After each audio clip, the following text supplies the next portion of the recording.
Hello and welcome to another episode of the Embodied Life Coaching Podcast. Today's topic is a little bit of a shift from previous episodes. Today we are going to be focusing on joy. Okay, so often it's easy to get focused and stuck on looking at the negatives, looking at the things that we want to change, looking at the things that aren't quite right. And whilst I'm not here to try and kind of toxic positivity my way through my life or suggest that you do the same, it's very easy to get stuck in a little bit of a negative spiral where we are only focusing on what isn't going right. And what we focus on, we attract more of. And so if we don't want more of the things that aren't going right, we need to change the way we are thinking about our day to day. And so that is what we are going to look at today. How do we reconnect back to joy?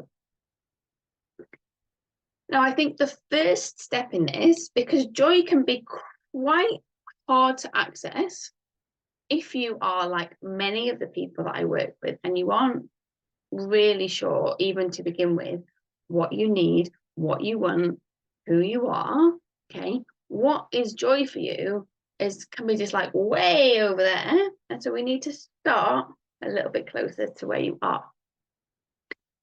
And so if you have not listened to episode 14 of the podcast, when I explore the question of what do I need and how we start to build that connection within ourselves, go back and listen to episode 14, because that's really, really going to help. So once we've created those neural connections around recognizing and noticing our needs, the next step is to start to connect into what are the things that bring me pleasure in my day-to-day? What are the foods that I enjoy eating? What are the things I enjoy looking at?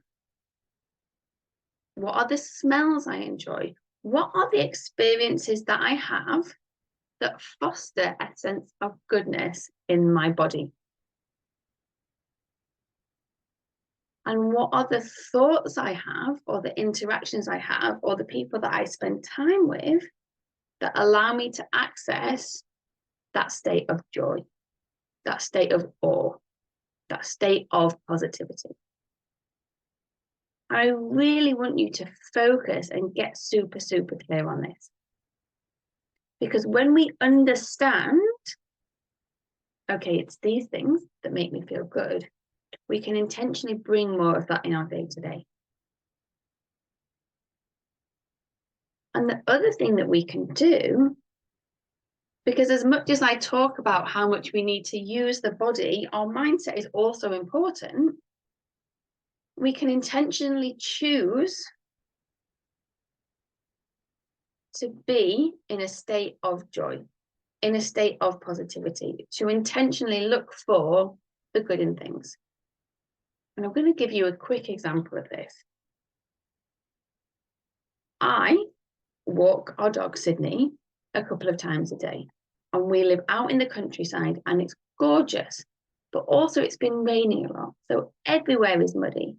And it's so easy for me to get to this place of really resenting the fact that at the end of a walk, we get back and she's completely muddy and she needs to have her feet washed, or everything needs washing because she's just absolutely filthy. And I got into this space of it just feeling really relentless that I had to wash the dog again. Okay. Now that just breeds negativity. It's like at the end of a glorious, lovely nature walk, I've got this like, ooh, okay.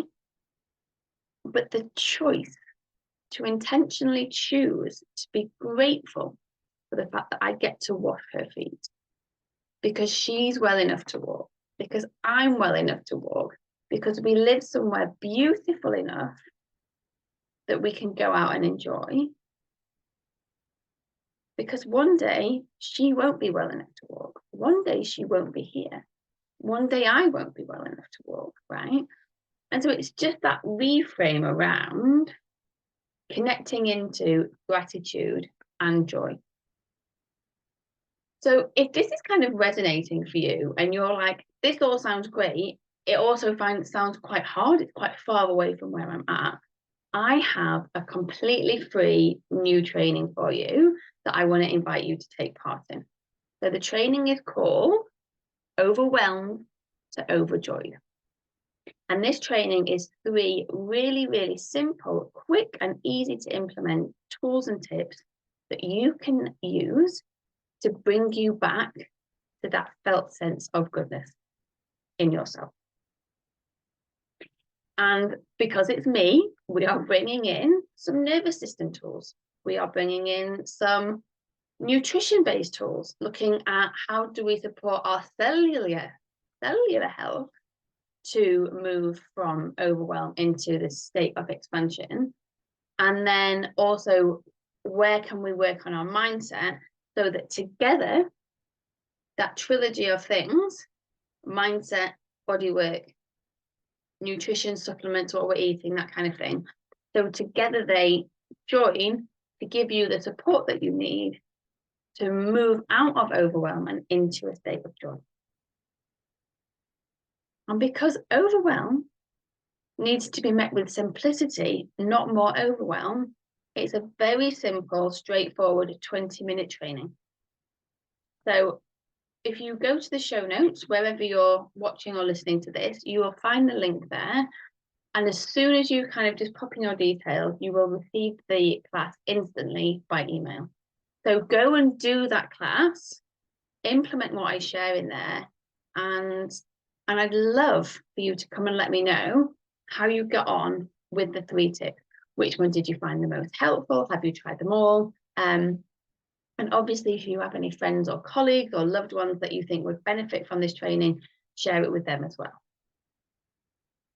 So, to summarize, we do not want to override things that are hard in our lives and our difficult feelings. That is not the point of this. What we do want to do is to intentionally create more joy and that feeling of joy in our lives so that we can experience that felt sense of goodness in our bodies. And that might be unfamiliar for a lot of you. And so reconnecting back to what do I need? If you haven't listened to episode 14 of the podcast, go and do that, is really helpful. And then otherwise, go and get the free class, listen to this podcast again, and really just notice what shifts for you. It's very, very easy for us to get into a negative rut. And my intention for the podcast this week is just to help you get out of that a little bit. All right, take care, and I will see you soon. Bye-bye.